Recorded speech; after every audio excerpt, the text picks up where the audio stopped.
All right. So I'd like to kind of share my background and why Mm. I feel so out of the loop.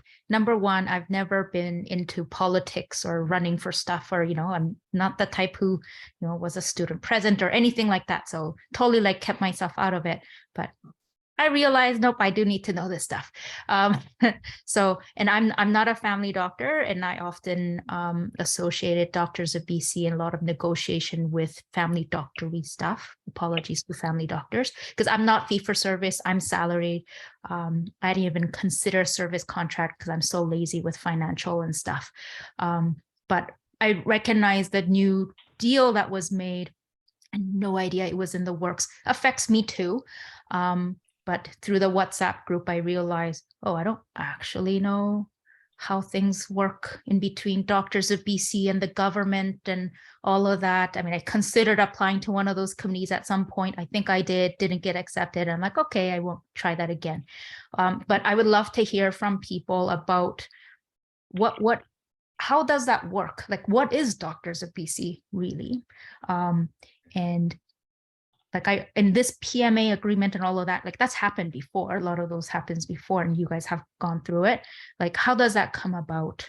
And all those acronyms confuse me. Too many similar letters in each group. I mean, I'm currently trying to do a shared care application too, so I'm learning a little bit through that. I've definitely benefited from a lot of the various kind of funding models, and I'm going to IHI in December because of the funding, so yay. But I don't really know what everybody does. So that's why I'm here, to get little basics of that. And I have asked Doctors of BC, maybe I'm not the only one who's really confused. Yes, yeah. About once a year, occasionally they'll throw somebody from the leadership will throw up this image. Have you seen this before, Esther? Yeah. Oh, okay. So I don't know if this helps at all with some of the structure. So right now we're about every three years we're renegotiating the physician master agreement. That's tables between leadership, ministry, and our leadership at Doctors of BC. And some of the main four groups under Doctors of BC, where we have leaders and boards within each of these, is the General Practitioner Services Committee, soon to be renamed the FPSC, the Family Practitioner Services Committee, under the new PMA agreement. We have the Shared Care Committee, and we have the Special Services Committee, and a Joint Standing Committee on Rural Issues. And each of these are allotted funding according to whatever is renegotiated within the PMA. And they try to spell out certain initiatives that each of the groups want to work on for that. And I think it's a consensus-based decision-making within each of these. And the representatives that are here are often appointed through a prior work in and also the call-outs. You'll see call-outs in the emails to join each of these groups. And you said you applied for one, didn't get accepted, but yeah, it's a pretty good interview system, I think. So any other comments from anybody else about the structures of Doctors of BC? I think that was Esther's main question about how. I would just ask, and then how do our divisions fit in there? Oh, okay. In my understanding, divisions were created about 11, 12 years ago, modeled after the New Zealand model, and it's funded through the GPSC, soon to be called FPSC. So they were designed to kind of coordinate family doctors locally, kind of to be the new physicians lounge in the community, since many physicians in the urban areas have dislocated from their acute doctors lounges in real life. Geeta, Dr. Gupta, you're one on a division board, or you have been for quite a while in Langley. Do you know any more history about divisions of family practice that you'd like to share? Well, that's fine if you can't. Any other questions? Hey, Lawrence, it's Janine. I don't really know what the Shared Care Committee is. Okay. Yes. Shared Care Committee is actually, in my understanding, where there's leadership between the specialists and family doctors. So somehow historically there has been some, just tensions between specialists and family doctors around equity and such. And the Shared Care Committee is they're really trying to bridge those silos and do projects where both specialists and family physicians are represented. One of the main ones that I've heard of is where psychiatrists and family doctors are working together in adult mental health. There's also that amazing child and youth mental health project as well, where many allied health as well as specialists and family doctors were put together to work on this in a provincial collaborative. So yeah, it's where the silos are bridged between specialists and family doctors. And there's funding for those and grants and stuff for different projects. Okay, that's super helpful. And then another thing that, so because there's obviously fee for service and there's salaried and service contract and I don't even know, AP or something I see in there. So does that get worked out within each of those groups? Because I guess the PMA is really like, while those 4 committees come out, they're not really out of the PMA, I don't think. Although I guess they're funded through the PMA, it's more within the PMA that each of those groups and funding and your payment model comes through that. Can you explain that better? Yeah, I think historically the APP, like the alternate payment plan models and the fee-for-service plan historically has been within that physician master agreement, which is a formalized agreement, usually has a term of about 3 years before it's renewed and in a cycle to try to adapt to the needs of British Columbia. The February 2023 model is currently being negotiated outside of the PMA. So it's not dependent on the current PMA. Does that help your question? Well, I think so. And I know that there was some concern about what was being done outside the PMA versus what is within. And my very uneducated interpretation of that is that these things that are coming from outside are sort of being used. I mean, while some would say this is an experiment, there seem to be trying to identify areas in which there's massive tensions right now and workflow issues. And maybe these are ways to at least try to, in a 3-year plan, identify those, but not having them within the PMA. They could be added later or something, or renegotiated, but it would be at least a temporary thing, not a forever thing, right? Yeah, I think the ministry reserves the right to create other funding agreements outside of the PMA, yes. And they'll do those in alignment with whatever their priorities seem to be. So often it's what the public is demanding. And in this case, we have a crisis around the sustainability of primary care, and so there isn't this deal, because PMA kind of solidified agreements require a really high level of negotiation and like really fine tuning, like every word is inspected. And sometimes you have to be a little bit more nimble than what a PMA requires. And so that's when some of these negotiations outside of PMA occur. And I think that's what's happening right now with that February 2023 payment model that was just announced on Halloween. Okay, thank you.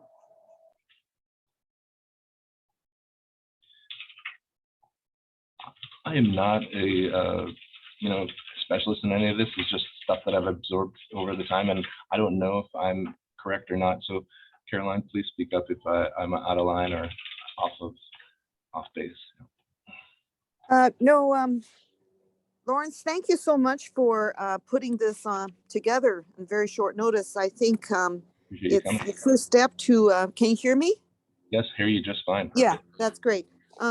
It's the first step to a very much needed conversation and dialogue. And I'm so glad that Esther has raised these questions, because I think they're really representative of the lack of understanding of the majority of colleagues and Doctors of BC members actually on the structure of the Doctors of BC, how they're these representative structure, the committees, the governance, and how this the Doctors of BC current relationship with the Ministry of Health through the collaborative agreements are done, and implications for representation and advocacy of the profession. So this is very important. I just want to maybe highlight a couple of issues and concerns.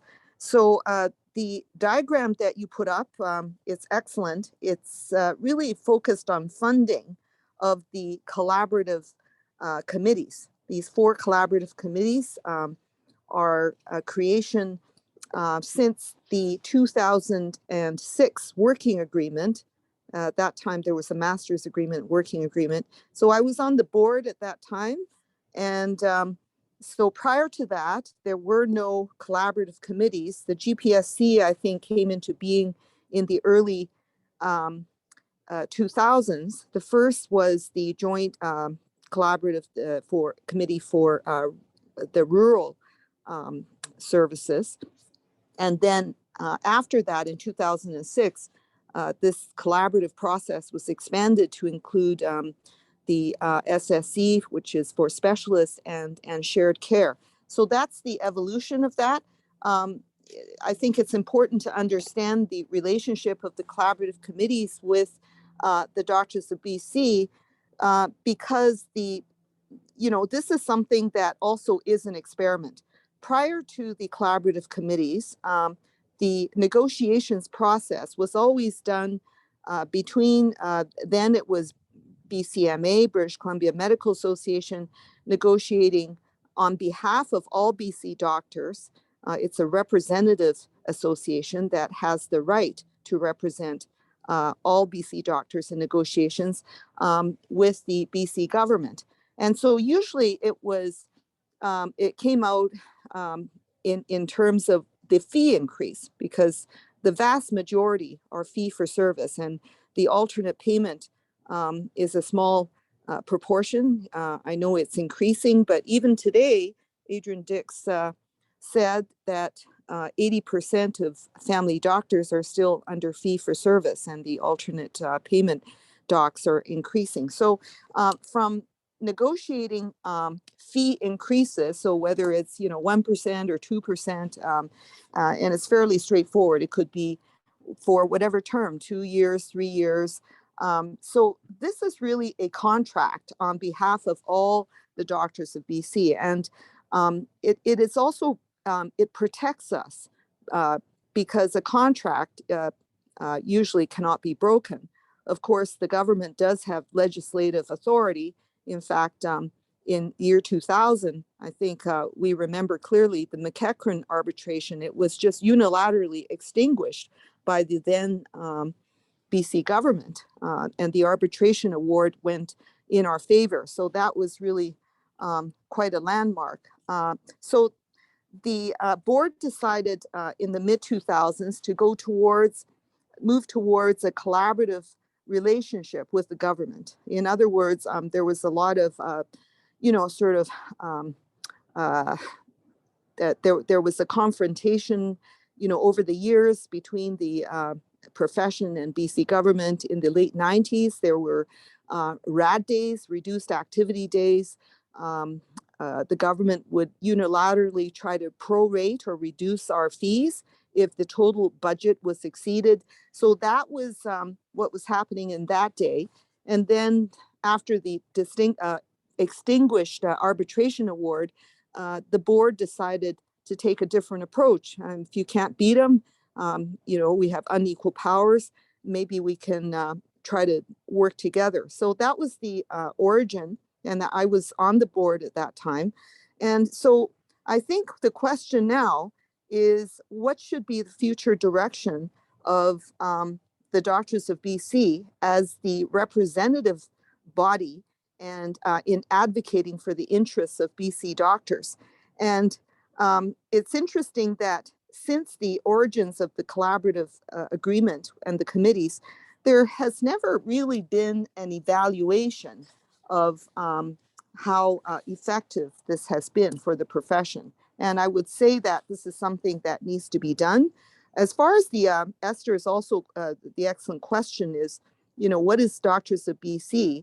And so that really is an important question, because it speaks to how doctors are represented and what is the governance structure, which governance is really the decision-making body, usually the board, and who they're accountable to. So in the Doctors of BC, The board is the accountable body that makes policy decisions on behalf of the association, and Doctors of BC members are represented under the Doctors of BC. Now, the new structure, and this is important because this is also something that impacts on our representation of the entire profession, is that about 5 or 6 years ago, the Doctors of BC underwent a major restructuring.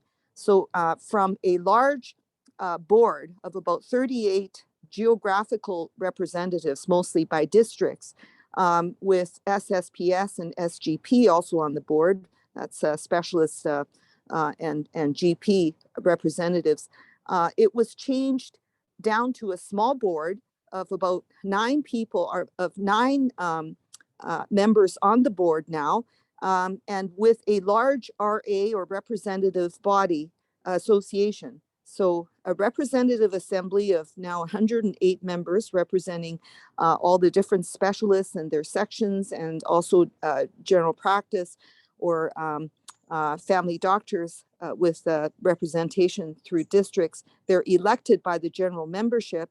But the important thing is this: the board is no longer elected directly from the general membership, except for one position, and that's the the president-elect position, of which you all know I'm one of 2 candidates.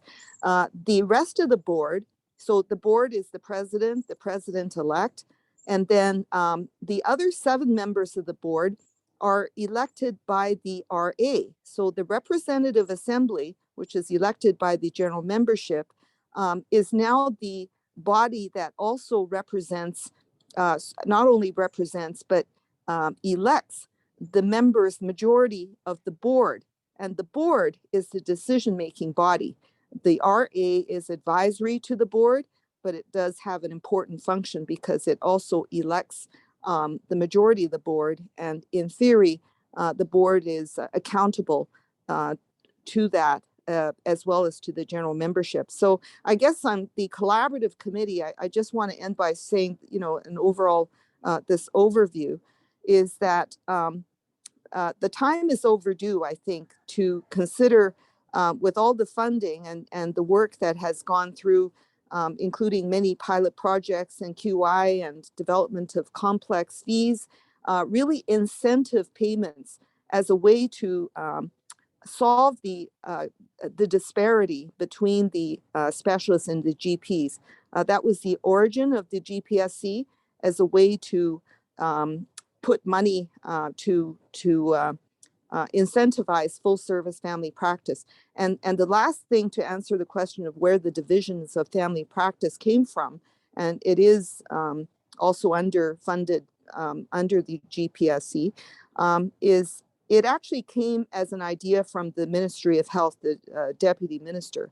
I was on the executive committee in April of 2008, and I remember very clearly that this concept of the divisions of family practice came from Stephen Brown, the Deputy Minister of Health. At that time, he continues to be the Deputy Minister of Health. So that's sort of a quick rundown on the history of the collaborative committees and the governance structure of the Doctors of BC. Hope that's helpful. Thanks so much, Caroline. I know you have to leave the call pretty soon, Esther. Any questions? I guess just, before I have to go, sorry, I have a 2:30 meeting, and I know this term is a little controversial depending on who you talk to, but is it reasonable for me to summarize Doctors of BC is, and I Googled it quickly, we're a voluntary union for doctors? So it's not like you don't have to be a member of Doctors of BC to be a doctor in BC and, do fee for service or be in a contract, but it's voluntary union. Like it's a group that speaks for us. Is that right? Yeah, I don't think we have the power, like union powers of a typical union, like a labor union, but it does have quite a few benefits to be a member. So if I may add to that, it's an excellent question.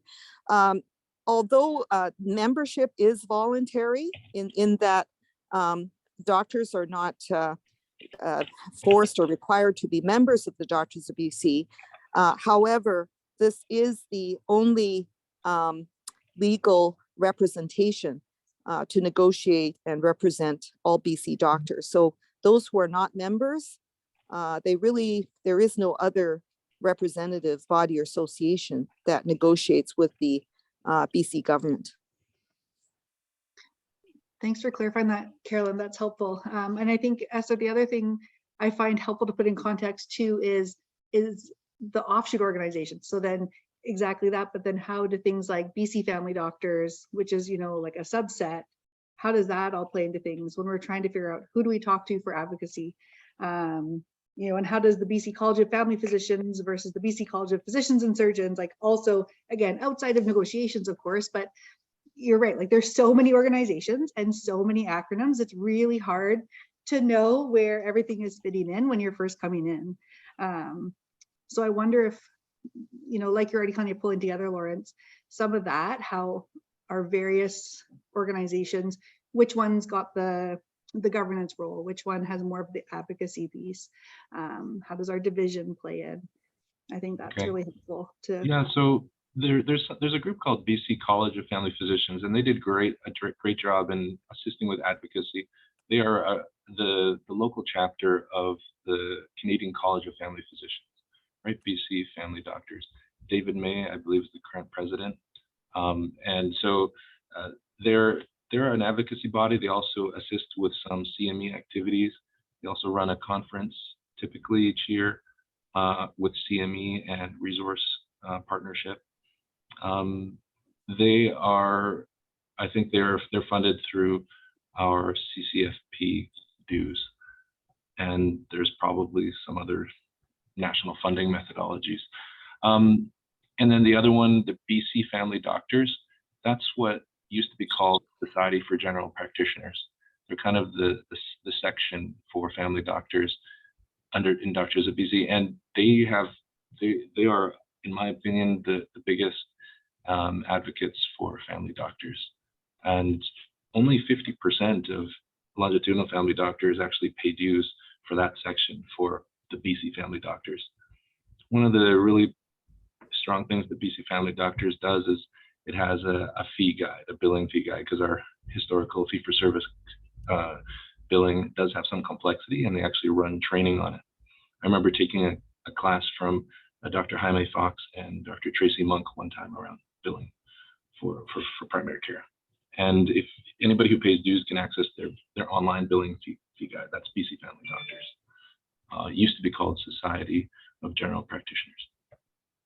Yeah, that's great. If I may just add to that, thank you, Lawrence, is historically SGP, or Society of General Practice, was a section, and there was the other SSPS, which is for the specialists, and they were their representatives or presidents sat on the board of the BCMA.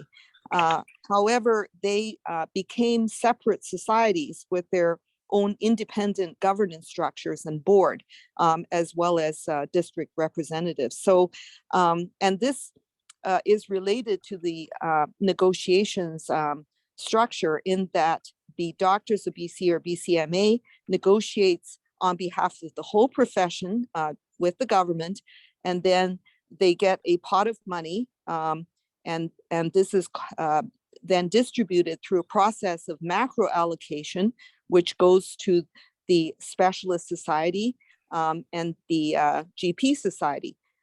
Then each respective society does the micro allocation. So for the specialists, they allocate to all the subspecialty sections, and the SGP really determines the fee guide for the GPs, or the GP fee schedule.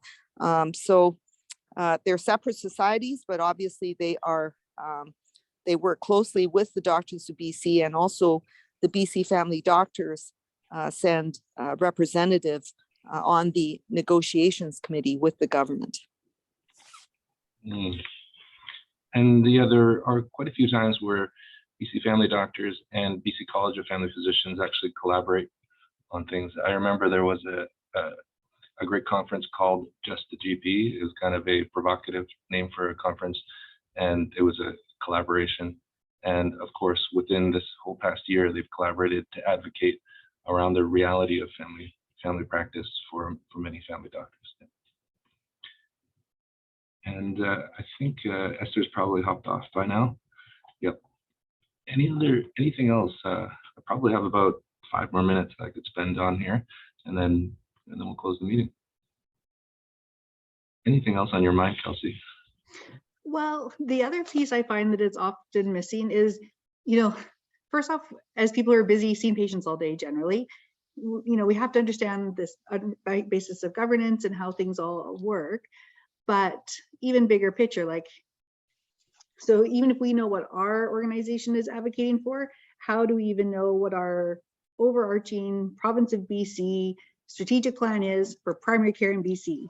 Because I find those things are also very opaque. Because if they have a strategic plan that looks like this, and we have one that looks like that, how do we better understand what the other stakeholders are thinking?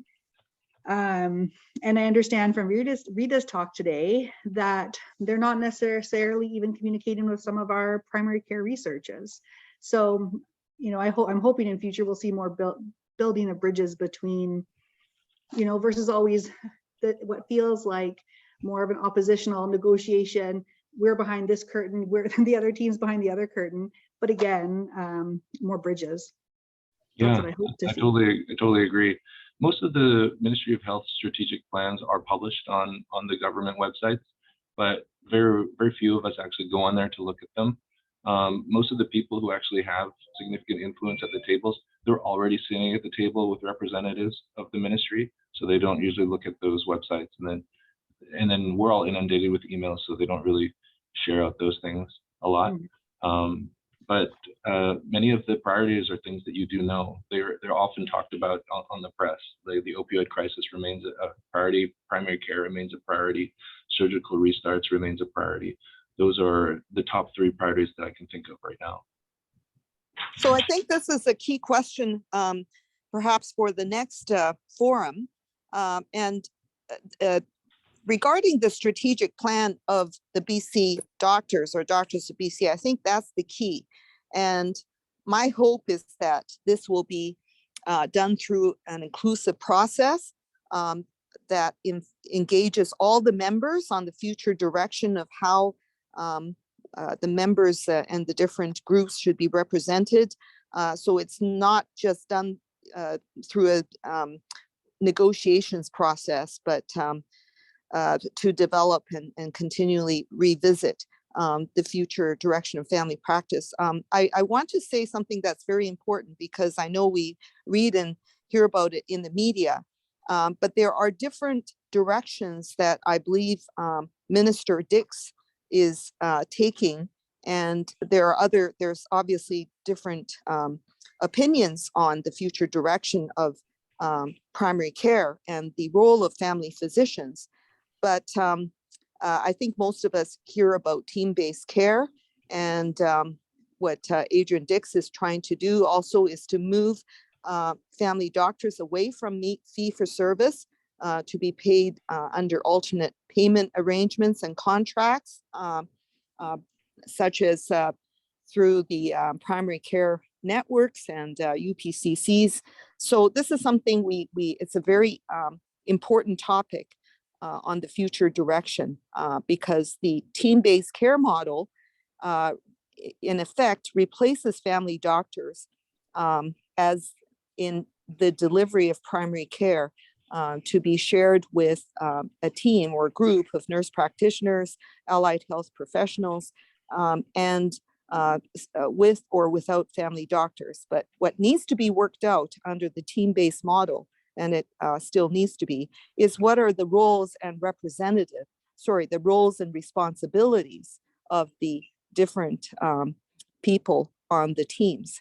And so it's evolving, but it is not currently an evidence-based approach. Mm-hmm. Well, thank you so much for your time. this document is live and you can access it through the link in the WhatsApp. You can add more questions to it, and then as you feel like you can answer questions or discuss within the chat group. Thank you all for jumping in on such short notice, and let's keep the conversation going. Thanks, Lawrence. Thanks. Thank you, Lawrence. Thank you, Thanks, you Okay, guys. great. Bye. Bye. Bye.